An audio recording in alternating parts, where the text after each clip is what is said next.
Vote দিলেন ভাঙড়ের বিধায়ক নওশাদ সিদ্দিকী। ভোট দিলেন ফুরফুরা শরীফের পীরজাদা তথা ইন্ডিয়ান সেকুলার ফ্রন্ট অর্থাৎ আইএসএফ এর ভাঙড়ের বিধায়ক নওশাদ সিদ্দিকী।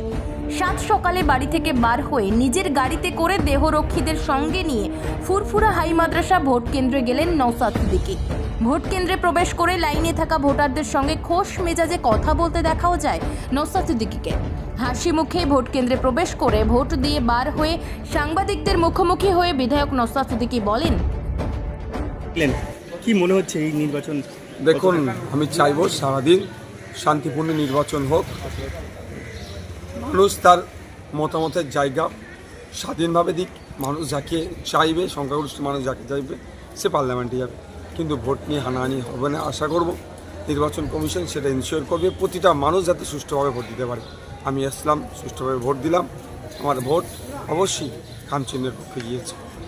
আপনার কি মনে হচ্ছে যে আইএসএফ একটা বলছে জোট না হয়ে একটা দুর্বল জায়গায় পৌঁছে গেছে, আইএসএফের সেই শক্তি নাকি নেই? আপনি কি সারা রাজ্যে মানুষ বিকল্পের ভাবনাতে এগিয়ে আসছে, আইএসএফের পাশে ছুটে আসছে। যেখানেই যাচ্ছি আমরা সেখানকার মানুষ স্বতঃস্ফূর্তভাবে আইএসএফের ছায়াতলে আসছে। আইএসএফ তার লক্ষ্য উদ্দেশ্য নিয়ে সঠিকভাবে এগিয়ে যাচ্ছে।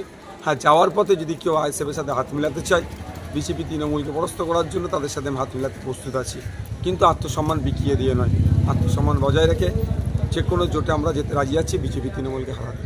বর্তমানে এই রাজ্যের আপনার ইলেকশন চলছে, এখানে কেউ হাত বাড়ায়নি। আমরা একা আর মতো আমরা লড়াই করে যাচ্ছি বিজেপি তৃণমূলকে কোণঠাসা করার জন্য।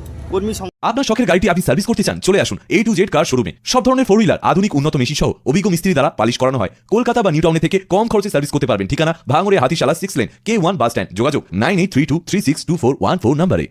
কি বার্তা দেবেন? দেখুন, নতুন করে বার্তা দেওয়ার নয়, বার্তা দেওয়াই আছে যে বুথে দাঁড়িয়ে গণতন্ত্রকে রক্ষার লড়াইটা লড়ে যেতে হবে। কোনো রকমভাবে ভোট লুটেরাদেরকে বুথে প্রশ্রয় দেওয়া যাবে না, ভোট লোড করতে দেওয়া যাবে না, বুথে এসে অরাজকতা করতে দেওয়া যাবে না। মানুষ তার মতামতটা প্রদান করবে, এই ব্যবস্থাটাও যেমন ইসিআই করবে, তার সাথে সাথে সজাগ ভূমিকা পালন করবে আইএসএফ।